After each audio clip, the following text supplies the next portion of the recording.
buscar la presencia del Señor en los diferentes ámbitos de nuestra vida, en nuestro día a día. Y el día de hoy vamos a aprender acerca de qué manera nosotros repelemos, pues, como una especie de repelente. No sé si cuando hemos ido a yungas algunos suelen ponerse, ¿verdad?, a su repelente para que no les piquen los mosquitos y estén un poquito mejor. De alguna forma hay ciertas actitudes, ciertas acciones que nosotros cometemos y que estas actitudes y acciones repelen la presencia del Señor en nuestra vida, en nuestra familia. Y para hacer este bosquejo yo pensaba, ¿qué personaje bíblico puede integrar por lo menos una gran cantidad de aquellos factores, aquellos detalles que separan al Señor de nuestra vida? Y creo que el personaje que calza con toda cabalidad es el primer rey de Israel, el rey Saúl. Al igual que el rey Saúl, muchos de nosotros hemos recibido recibimos bendiciones del Señor. O sea, el Señor quiere bendecir nuestras vidas. El detalle es que nosotros somos más rápidos y escapamos muy pronto. Y Saúl es uno de esos. Dios lo bendijo, lo hizo rey, el primer rey de Israel, por la voluntad del Señor.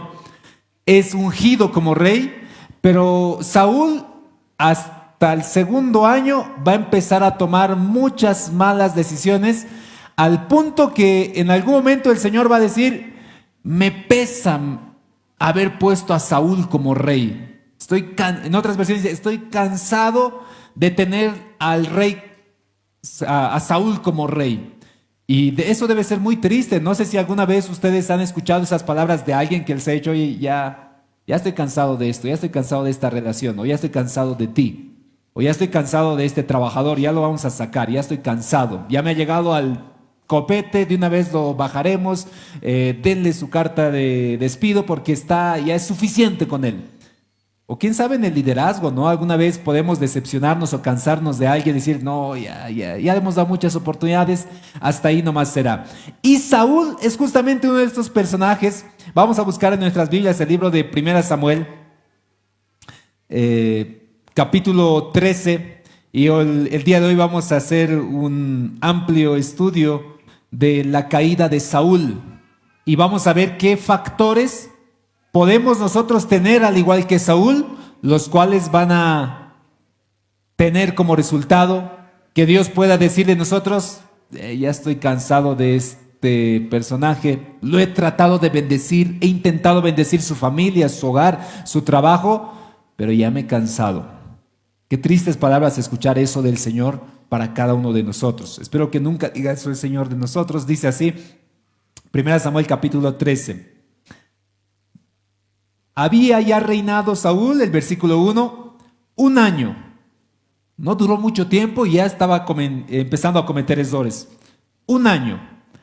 Y cuando ya hubo reinado 2 años sobre Israel, escogió luego a 3,000 hombres de Israel, de los cuales estaban con Saúl 2,000 en Migmas y en el monte de Betel, y 1,000 estaban con Jonathan en Gaba de Benjamín, y envió el resto del pueblo cada uno a sus tiendas. Aquí hay un detalle bien particular que más adelante va a volverse a repetir. Saúl, recuerden el anterior domingo, David, el primer ejército que tuvo es los 400 hombres que le tocó. Personas endeudadas, llenas de amargura, muchos de ellos estaban angustiados, entristecidos, y ese fue el ejército que le tocó a David. Pero no importó eso, David continuó empeñado con el Señor y recibió de parte del Señor. Pero Saúl empieza su reinado y dice: y él escogió 3,000 hombres. Probablemente escogió a los jóvenes, escogió a los que eran de batalla, escogió a quienes iban a poder hacer guerra, y escogió a sus 3,000. Separó su ejército, 2,000 fueron con Saúl y 1,000 fueron con Jonathan. Les voy a relatar porque tal vez es un poquito extenso y vamos a leer algunos versos precisos. Sucede de que una de las primeras acciones que va a hacer el rey Saúl es empezar a imponer un poquito de autoridad sobre todo el reino y va a atacar a los filisteos. El detalle es de que, como algún dato Jesús va a decir: cuidado, ustedes empiecen a atacar y no tengan bien planeado y van a querer atacar con con 1000 hombres a alguien que tiene 10,000 hombres. Y justamente es lo que hizo Saúl. Con sus 3,000 personas, dice el versículo 4, y todo Israel oyó que decía: Saúl ha atacado la guarnición de los filisteos, y también que Israel se había hecho abominable a los filisteos, y se juntó el pueblo en pos de Saúl. ¿Qué significa? Sucede de que Saúl va a atacar a los filisteos no se van a quedar sin nada, convocan a todo el ejército de los filisteos. ¿Y saben cuántos eran? Versículo 5 dice: entonces los filisteos se juntaron para pelear contra Israel, 30,000 carros, 6,000 hombres a caballo, pueblo numeroso como la arena que estaba a la orilla del mar, y subieron y acamparon en Migmas, al oriente de Beteba. ¿Cuánto ejército tenía Saúl? 3,000. ¿Cuántos se habían levantado los filisteos? 30,000 carros, 6,000 ejércitos, gente como la arena en el mar se había acampado para pelear con Israel. Yo creo que Saúl habrá hecho lo que algunos hacen cuando están preocupados, ¿no? Un nudo en la garganta y... Ucha, era de que no les desafíe. Pero para empeorar la situación de Saúl, versículo 6, cuando los hombres de Israel vieron que estaban en estrecho, en otras versiones dice, cuando estaban viendo que estaban en aprieto, porque el pueblo estaba en aprieto, lo aclara, se escondieron en cuevas, en fosos, en peñascos, en rocas, en cisternas, se escondieron todo Israel. Versículo 7, y algunos de los hebreos pasaron al Jordán, a la tierra de Gad, a Galat, pero Saúl permanecía en Gilgal, y todo el pueblo iba tras él temblando. Saúl tenía miedo. Pero miedo, ¿por qué? Uno decía, es que cualquiera tuviera miedo de esa situación. Tú estás con un pequeño ejército, dices, vamos a hacer la guerra. Hace no unos cuantos meses, son semanas creo que ha sucedido, en Argentina se recordaba la guerra de Malvinas, que no ha pasado hace unas cuantas décadas. Y el presidente de ese entonces, no recuerdo cuál era el nombre del presidente de Argentina, al enterarse de que el gobierno británico había impuesto ya su condición de que el territorio de las Islas Malvinas eran suyas, el presidente dijo, si quieren batalla, batalla les daremos. Y fue una gran masacre del pueblo argentino que hasta el día de hoy recuerdan todos como un gran abuso, porque era un gran imperio y era una nación argentina que todavía no estaba bien establecida. Algo sucedió así con Saúl. Saúl dijo, hay que darles batalla a esos filisteos, vamos a estar. ¿Cuántos somos? 3,000, qué bien, con 3,000. Jonathan anda y ataca al primer campamento de los filisteos. Los atacan con 1,000 personas, evidentemente los vencen, pero los filisteos dicen, nos han atacado los israelitas. Convocaron a todo el pueblo filisteo, 30,000 de caballo, 6,000 personas de a pie, un gran ejército, y Saúl estaba con sus 3,000 personas. Y todo el pueblo temblando, los que quedaban, porque todos los demás se han escondido en rocas, en peñascos, en ríos, en cuevas, en donde sea estaban escondidos, y Saúl estaba con miedo y no, ¿y ahora qué voy a hacer? Estoy con 3,000, estaban en aprietos. El versículo 8 dice, y él esperó 7 días conforme al plazo que Samuel le había dicho, pero Samuel no venía a Gilgal y el pueblo se le desertaba. ¿Se imaginan? Estás ahí con tu ejército de 2,000 personas. Recuerden que Jonathan está con otros 1,000 y poco a poco la gente se está yendo. ¿Saben qué estaba esperando Saúl? El profeta Samuel tenía que venir y ofrecer un sacrificio a Jehová para que Jehová pueda darles la victoria. No con ejército, no con su fuerza, sino Jehová pueda darles la victoria. La presencia del Señor iba a acompañar ese emprendimiento. Pero Saúl tuvo miedo. Y esta es una de las primeras características que ahuyentan, que repelen la presencia del Señor en nuestras vidas. Saúl tenía miedo, dijo, ya son 7 días no veo al profeta Samuel, no llega por aquí, ¿qué hago? ¿Qué voy a hacer? Y sucede lo que va a suceder. Versículo 8 dice, él esperó 7 días conforme al plazo de Samuel había dicho, pero Samuel no venía, el pueblo desertaba. Entonces dijo Saúl, tráiganme holocausto, ofrendas de paz. Y él ofreció el holocausto, y cuando él acababa de ofrecer el holocausto, he aquí Samuel que venía, y Saúl salió a recibirle para saludarle. Entonces Samuel le dijo, ¿qué has hecho? Y Saúl le respondió, porque yo vi al pueblo que se me desertaba y que tú no venías dentro del plazo señalado y que los filisteos estaban reunidos en Migmas. Me dije ahora, descenderé a los filisteos contra mí a Gilgal, y yo he implorado el favor de Jehová. Y miren este versículo, márquense el versículo 12. Me esforcé pues y ofrecí holocausto. Aquí preguntémonos algo de Saúl. ¿Creen que Saúl estaba confiando en el Señor? O sea, porque miren, él dice, iba a venir el profeta Samuel, él iba a presentar un sacrificio.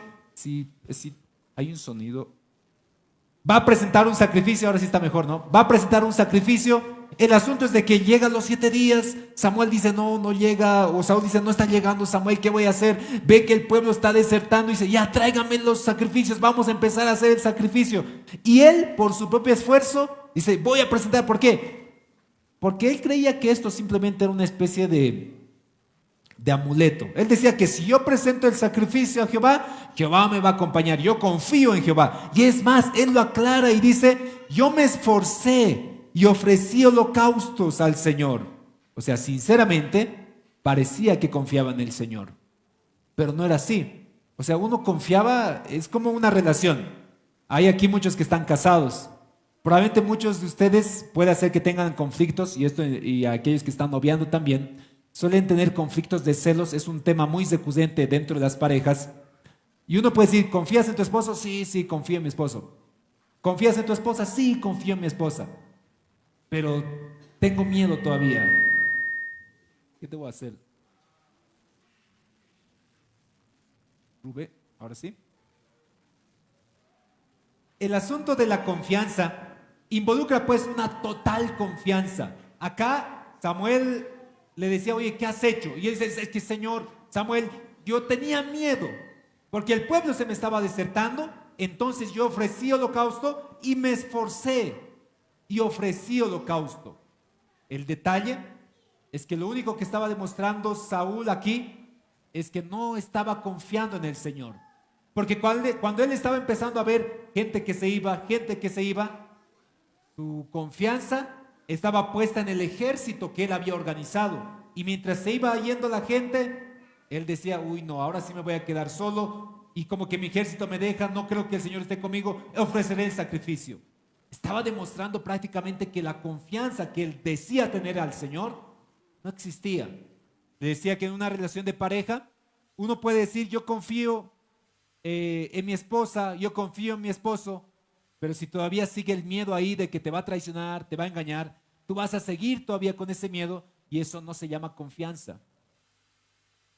Uno cuando confía plenamente en alguien sabe que él va a estar ahí. Y si Saúl hubiera confiado plenamente en el Señor, y si él hubiera confiado en la presencia del Señor en el ejército de Israel, aunque se iban yendo, él decía, no, va a venir el profeta Samuel, vamos a entregar holocausto al Señor, y el Señor, aunque tengamos poco ejército, nos va a dar la victoria.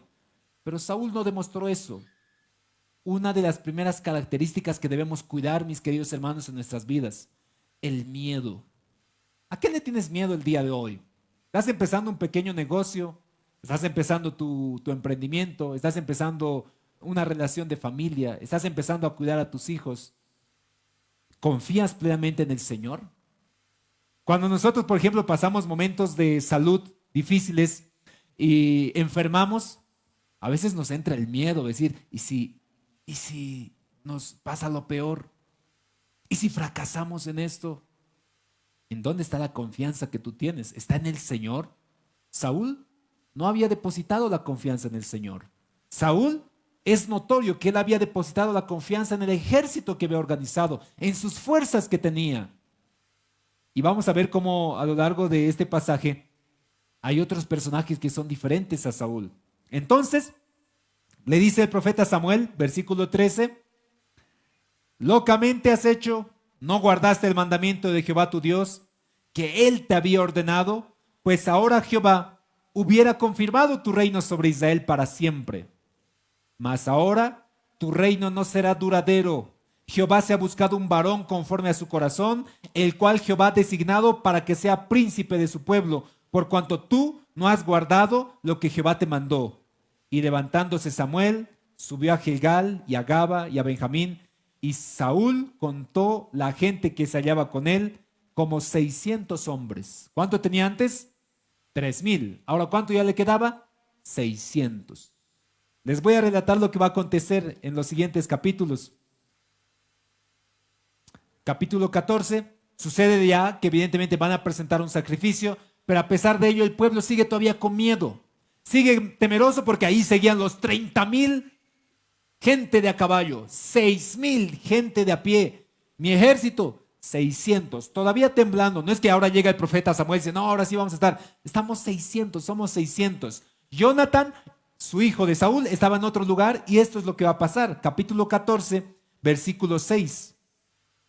Jonathan, ¿se recuerdan? Se ha ido con una porción del ejército. ¿Y saben lo que va a hacer Jonathan? Versículo 6 del capítulo 14 dice, dijo pues Jonathan a su paje de armas, ven, pasemos a la guarnición de los incircuncisos. Quizá haga algo Jehová por nosotros, pues no es difícil para Jehová salvar con muchos o con pocos. Su hijo del rey Saúl es el que decide de esa manera. ¿Sabe que probablemente el ejército de su papá, Saúl, había reducido a 600? Los 1,000 que ha llevado, probablemente algunos también han desertado. Y solamente está con su paje de armas, su acompañante, su escudero. Y le dice a su escudero, vamos los dos. Ni siquiera con su ejército, vamos los dos. Entraremos al ejército o a las guarniciones de los filisteos. Y esta palabrita es muy conocida, la de David, incircunciso. Oye, qué lindo ese adjetivo de los israelitas, ¿no? Vamos a ir donde esos incircuncisos. Y estoy seguro que Jehová va a hacer algo por nosotros, porque para Jehová le da igual, con muchos o con pocos. ¿Ven? Jonathan tenía algo diferente a su papá. Él no tenía miedo, porque sabía dónde estaba la fuerza. ¿Y saben lo que sucede? Se los relato otra vez. Sucede de que Jonathan va a entrar con su paje de armas, con su escudero, y va a ingresar a las guarniciones de los filisteos y va a empezar a derrotarles. Él, los dos, sí, solamente los dos. Dice incluso Jonathan que él ingresaba y los hería y detrás de él su escudero y los acababa y los mataba y empezaba a ingresar de esa manera. Y dice la Biblia, y ese día Jehová les dio la victoria porque Jonathan empezó con algo que deberíamos tener todos nosotros, la plena confianza en el Señor, la total confianza en el Señor, que puede hacer con poco o con mucho, no importa. Uno puede decir, oye pastor, yo no tengo mucho. Tranquilo, no importa ese detalle. Pero pastor, yo tengo mucho. Tranquilo, igual el Señor puede trabajar ahí. Pastor, yo no sé mucho. No importa. Como dice Jonathan, aprendas eso que dice Jonathan. Porque Jehová puede salvar con muchos o con pocos. La confianza de Jonathan estaba en el Señor, en Jehová. Qué triste, ¿no? Que algunos, así como Saúl, siendo autoridades, siendo padres, vemos que nuestros hijos tienen más confianza que nosotros mismos. No sé si les ha pasado a aquellos papás alguna vez. Cuando dice, mamá, no estés triste, el Señor nos va a ayudar. Uy, qué fuerte que tu hijo te exhorte a confiar en el Señor. Si se supone que tú eres el adulto, el que sabe, el que tiene conocimientos, el que tiene la plata, y que un niño te venga a enseñar y que te diga, el Señor nos va a proveer, el Señor nos va a sanar. Aprendan por eso de los niños. Ustedes pregunten a los niños, ellos tienen confianza ciega en el Señor. ¿Se recuerdan esa historia? Se dice que en una ocasión había un pueblo donde no había descendido la lluvia por mucho tiempo. Entonces, el pastor del pueblo había convocado y había dicho, hermanos, vamos a ir a la montaña y vamos a ir a pedir al Señor que desame lluvia sobre su pueblo. Vamos a ir a interceder y a levantar ayuno al Señor. El niño había escuchado, evidentemente, y había dicho el pastor, ese día el Señor nos va a dar lluvia para todo el pueblo. Y los papás al día siguiente se habían preparado para el ayuno y el niño estaba listando sus cosas y entre sus cosas estaba llevando un paraguas. Y dijo, ¿para qué vas a llevar un paraguas? No hay lluvia, pero estamos yendo a la montaña para pedirle lluvia al Señor y el Señor nos va a dar lluvia.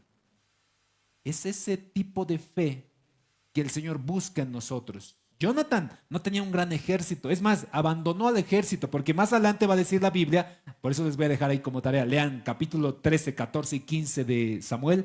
Más adelante, el rey Saúl va a hacer un conteo del ejército que tiene y dice, ¿quiénes faltan? Dicen, falta Jonathan y falta su escudero. Y cuando van a ver a la distancia, el ejército de los filisteos empieza a escaparse. 2 personas han hecho que un ejército de 30,000 huya, no por su fuerza, no por su capacidad o inteligencia, o es porque eran grandes y corpulentos. Era porque el Señor, y ellos habían depositado en el Señor su confianza. La presencia del Señor estaba en ese instante en Jonathan, la fortaleza del Señor estaba en Jonathan y les dio victoria. Dice la Biblia que al ver que el ejército de los filisteos estaba empezando a escapar, todos salieron de las cuevas, de los peñascos y empezaron a perseguir al ejército de los filisteos, y ese día el Señor les dio la victoria, pero no por Saúl, por la confianza y el miedo que había perdido Jonathan por haber confiado en el Señor.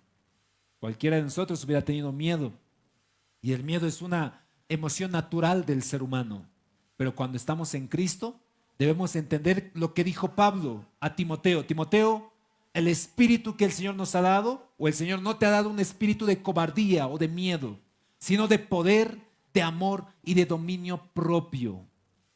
Mis queridos hermanos, no sé en qué proyecto estemos. Tal vez puedes decir hoy día, no tengo lo suficiente. Pero si tienes miedo, va a ser mucho peor todavía tu situación. Confía en el Señor, así como Jonathan en ese día ha empezado a confiar. Entonces, la primera característica que aparta o ahuyenta o quita la presencia del Señor para tu familia, para tu hogar, para tu negocio, para lo que estés emprendiendo, es el miedo. Aprende a confiar en el Señor. Siguiente, seguimos leyendo ahí en el 1 Samuel capítulo 14, es el asunto de la desobediencia. Recuerden que en el ejército de David no escogió en Adulam quienes iban a ser su ejército. Pero ¿saben lo que sucede? Y miren, este verso lo vamos a leer. 1 Samuel capítulo 14, versículo 52. 1 Samuel 14, 52. Dice así: y hubo guerra encarnizada contra los filisteos todo el tiempo de Saúl. Y miren esto: y a todo el que Saúl veía que era hombre esforzado y apto para combatir, lo juntaba consigo. En otra versión dice: y a todo joven que parecía fuerte y valiente, David lo tomaba consigo para su ejército. Entonces, ¿qué es lo que hacía Saúl? Tenía todavía su miedo y seguía buscando, tú vas a ayudarme para mi ejército, y tú también para mi ejército, y tú también para mi ejército. Escogía a los más fuertes, a los más valientes, a los más jóvenes, para que refuerce sus líneas de ejército. Porque es algo característico en este personaje de Saúl y en muchos de nosotros, el escoger lo mejorcito que podamos ver para que el Señor bendiga lo que nosotros tenemos. Tranquilo, aunque te toque lo peor, aunque hayas tomado, quién sabe, una mala decisión en algún momento y hoy por hoy ese lugar parezca que no va a proveer mucho, que no va a ser suficiente, el Señor va a bendecir. Así como David, de la cueva de Adulam van a salir seguramente valientes para ti. Del lugar donde tú has empezado, el Señor seguramente va a bendecir también para ti. Entonces Saúl lo que hacía es escoger a lo mejorcito del ejército. Y como hemos visto, algo que caracteriza a Saúl: desobediencia. Otra característica que aparta al Señor, que repele al Señor de los emprendimientos que hacemos, de las decisiones que tomamos, es el asunto de la desobediencia. ¿Quién sabe, alguno de nosotros empieza a hacer un pequeño negocio, o empieza una relación de noviazgo, o empieza una relación de matrimonio, pero si tú eres desobediente y no cumples lo que dice en la palabra de Dios, estate seguro, no te va a ir bien. Es lo lógico, es lo bíblico. ¿Saben qué sucede en el capítulo 15? El título aquí en mi Biblia dice: Saúl desobedece y es desechado. Otra vez el rey Saúl con los conflictos y problemas. Dice así: después Samuel dijo a Saúl: Jehová me envió a que te ungiese por rey. capítulo 15, versículo 1. Sobre su pueblo Israel. Ahora pues, estate atento a la palabra de Jehová. Pon atención, sordo. A ver, te voy a decir bien. En chubis te voy a hablar. Atendé lo que te voy a decir y lo que dice el Señor, dice Samuel. Así ha dicho Jehová de los ejércitos. Yo castigaré lo que hizo Amalec a Israel al oponerse en el camino cuando subía a Egipto.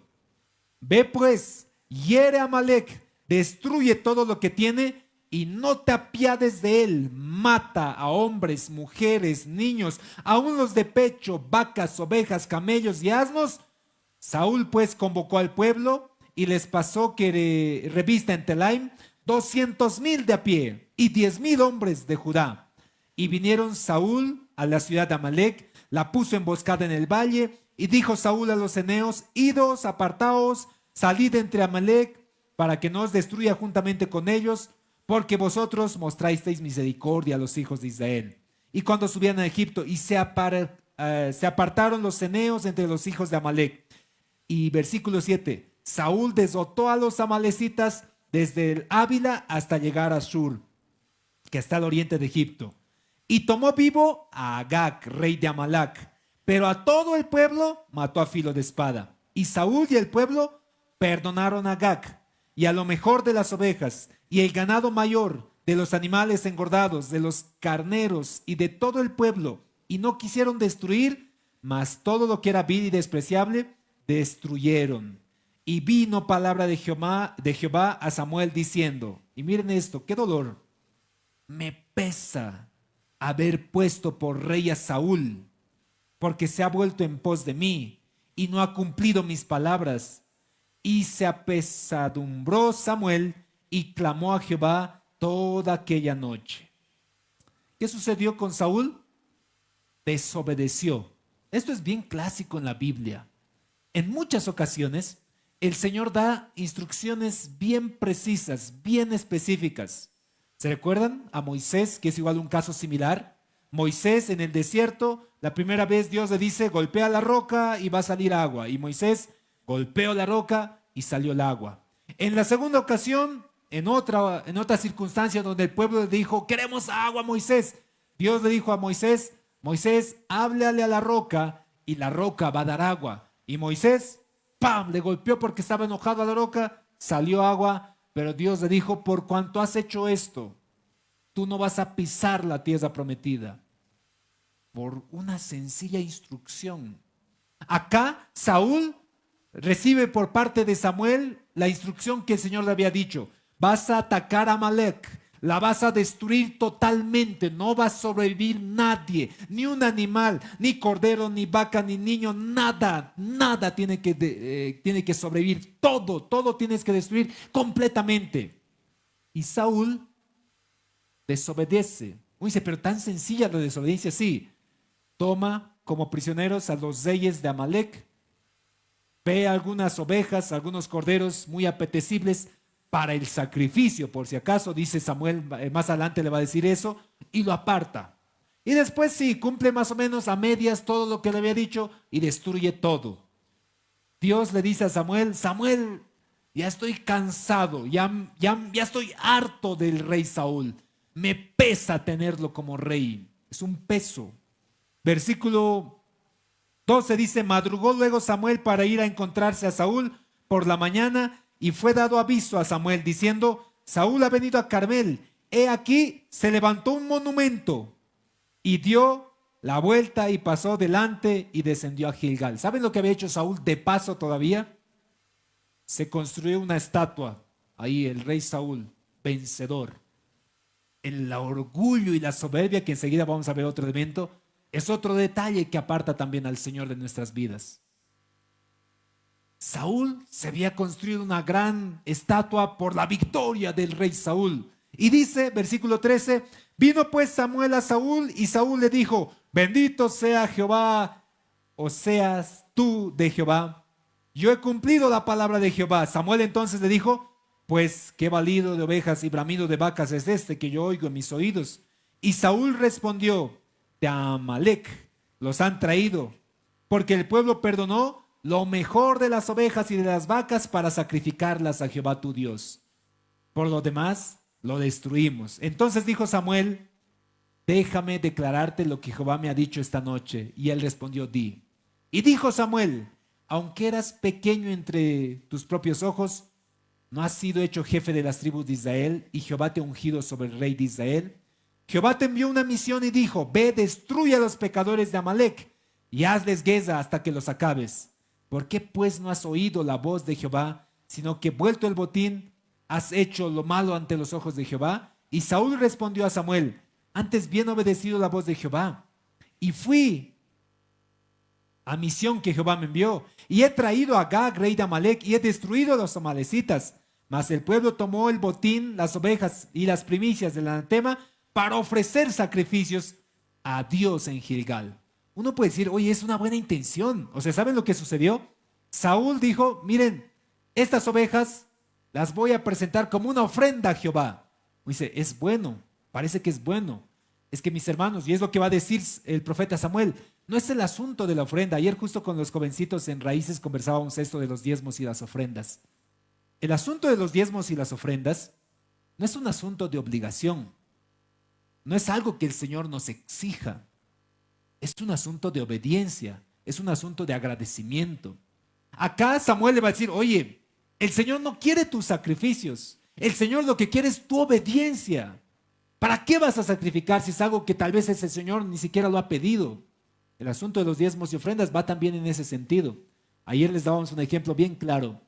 Cuando yo decido ofrendar al Señor, como decía Pablo, lo tengo que hacer siempre con alegría, no con una carga en el corazón, no por obligación, no por necesidad, sino con alegría, porque es algo que el Señor me ha bendecido, no de lo que me sobra, sino de aquello que tal vez he apartado para el Señor.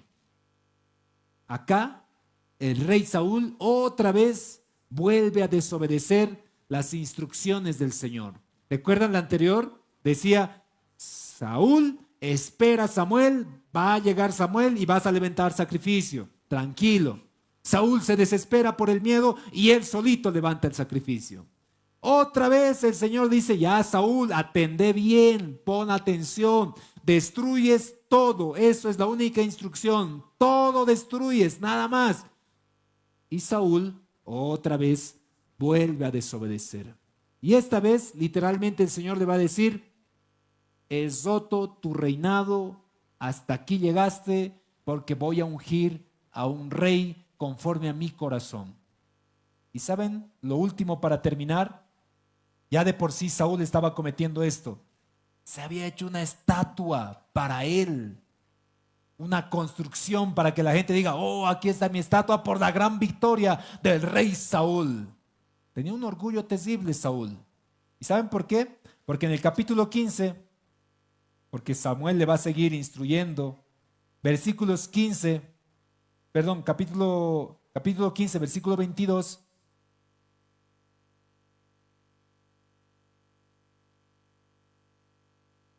Y Samuel le dice: ¿se complace Jehová de todos estos holocaustos y víctimas en que obedezca las palabras de Jehová? Ciertamente obedecer es mejor que los sacrificios, y el prestar atención que la grosura de los carneros.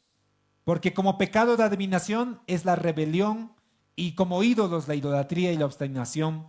Por cuanto tú desechaste la palabra de Jehová, él también te ha desechado para que no seas rey. Versículo 24. Entonces Saúl le dijo a Samuel: yo he pecado, pues he quebrantado el mandamiento de Jehová y tus palabras, porque temía al pueblo y consentí la voz de ellos. Perdona pues ahora mi pecado y vuelve conmigo para que adore a Jehová. Y Samuel le respondió: no volveré contigo, porque desechaste la palabra de Jehová, y Jehová te ha desechado para que no seas rey sobre Israel. Y volviéndose Samuel para irse, él se agarró de la punta de su manto y se rompió, se rasgó. Entonces Samuel le dijo: Jehová te ha rasgado el día de hoy del reino de Israel y lo ha dado a un prójimo tuyo, mejor que tú. Y además, él es la gloria de Israel, no mentirá ni se arrepentirá, porque no es hombre para que se arrepienta. Y Saúl le dice: yo he pecado, pero te ruego que me honres delante de los ancianos de mi pueblo y delante de Israel, y vuelvas conmigo para que adore a Jehová. Lo único que le estaba preocupando aquí a Saúl seguía haciendo la onza, seguía haciendo que no pierda mi prestigio, que la gente del pueblo no se entere. Acompáñame una vez más, honzame delante de los demás. El orgullo es otra de las características terribles, mis queridos hermanos, que nos afecta y que nos aparta del Señor. Creo que incluso el orgullo es una de las características históricas que han vaticinado la caída. Proverbios justamente dice eso: antes de la caída está la altivez de espíritu, antes del quebrantamiento está el orgullo. Saúl era un varón muy orgulloso, se le había subido los aires de su victoria y Dios lo desechó por el orgullo. Alguna vez le decía, el orgullo como diferencia o como antónimo es la humildad. Y probablemente acá nosotros en algún instante vamos a ser tentados en el orgullo. Cuando en el instante en el cual nosotros creamos saber, creamos tenerlo todo, creamos haberlo alcanzado lo máximo, creemos haber alcanzado el mayor conocimiento, creamos estar seguros. Pablo dijo, cuiden aquel que crea estar seguro, cuidado que no caiga, porque el orgullo te lleva a eso. Uno por orgulloso puede estar andando por caminos de perdición y decir, no, no voy a caer, y caen. Uno como joven, como pareja puede decir, no, estamos seguros, y ceden. Uno como iglesia puede decir, no, estamos todo bien, y podemos estar mal. La humildad va a ser el mejor camino para todos nosotros. Saúl no entendió ese camino. Saúl siguió, pese a que incluso Samuel le estaba exhortando. Saúl dijo, ya, está bien, sí, soy pecador, pero acompáñame, que me honre delante del pueblo. ¿Qué va a decir la gente? Muy diferente al personaje de David. David, quien en su misericordia del Señor, era alguien que era conforme al corazón del Señor. Y cuando cayó David, lo primero que le preocupó a él es que la presencia del Señor no sea parte de su vida. Que lo haga público si desea el Señor, pero que su presencia no sea parte. ¿Tú quieres que la presencia del Señor esté en tu hogar, esté en tu trabajo, esté en lo que estás emprendiendo para con tus negocios, con tus estudios? Quítate el miedo, confía en el Señor. Sé obediente en lo que el Señor ha instruido para tu familia, para tu noviazgo, para tu trabajo. Quítate el orgullo y acércate en humildad siempre al Señor. Y estate seguro que el Señor, así como ha bendecido a David, también te bendecirá a ti. Así como te ha bendecido hasta el día de hoy, porque no ha sido por tu sabiduría, porque no ha sido por tu inteligencia, no ha sido por tu capacidad, sino porque el Señor ha estado acompañándote hasta el día de hoy. Y todo lo que hoy por hoy tenemos no ha sido por nuestra capacidad, no ha sido porque hemos escogido lo mejor, sino porque el Señor ha puesto su confianza en ti. No desprecies esa confianza, acércate mucho más al Señor y confía plenamente en Él. El día de hoy vamos a pedir, tal vez a diferencia como lo ha hecho Saúl, a pedirle que el Señor pueda recibirnos en misericordia, perdonar nuestros pecados, quitarnos de toda maldad. Si hasta el día de hoy, mi querido hermano, has visto que hay muchas características muy similares de Saúl contigo, es bueno arrepentirnos. Justamente dice eso Juan: si alguno de nosotros estuviese en pecado, fiel y justo es el Señor para perdonar nuestros pecados y quitarnos toda maldad. Si alguno de nosotros estuviera débil, fiel es el Señor para fortalecernos. Si alguno de nosotros se hubiese apartado del Señor, ese es el Señor y el Padre que está recibiéndonos ahí con los brazos abiertos. Hoy vamos a pedir al Señor, si alguno de ustedes tiene miedo de algo que ya ha empezado y ves la situación y ves la realidad y tienes mucho miedo de lo que no va a pasar adelante o de lo que va a pasar adelante, confiemos en el Señor. Finalmente, ¿qué puede suceder después de ello? Pastor, voy a llegar a tener nada. Y después de la nada, ¿qué sigue? Todo lo que viene después de la nada simplemente es ganancia. Si tocamos fondo, después del fondo, lo único que viene de ahí en adelante es poder seguir ganando y venciendo y confiando en el Señor. A veces en la vida tenemos que aprender a tocar fondo. Es importante esos tiempos en la vida donde ya no hay nada, donde estás solo, donde no tienes fuerzas, donde has caído. Esos instantes que el Señor ha propiciado son muy importantes para la vida. Si Saúl ese instante, cuando ya había caído fondo, se hubiera arrepentido y hubiera dicho a Samuel: Samuel, perdón, perdón Señor, he caído, solamente contra ti he pecado, perdona mi maldad, quita el enojo hacia mí, perdona lo que he hecho, porque había tocado fondo. Pero cuando Saúl tocó fondo, prefirió quedarse ahí. Siguió todavía enlodándose como un puerco sobre su lodo en su pecado. No hagamos eso. Confía en el Señor. Acércate mucho a Él. Busca la presencia de Dios en tu hogar, en tu trabajo, en tu familia. Y estén seguros que estemos ahí. Si estamos con el Señor, nada nos puede faltar. Si estoy el Señor con mi familia, con mis hijos, y aun cuando estuviesen en enfermedad, sé que el Señor tiene eso bajo el control. Aunque estuviese ahí con 600 de ejército contra 30,000, estoy seguro, porque Él es mi escudo, Él es mi fortaleza. Vamos a orar el día de hoy. ¿Quieres inclinar ahí tu cabeza? ¿Quieres agradecer al Señor? Vamos a pedir que Él pueda manifestarse en medio de su pueblo. Vamos a orar.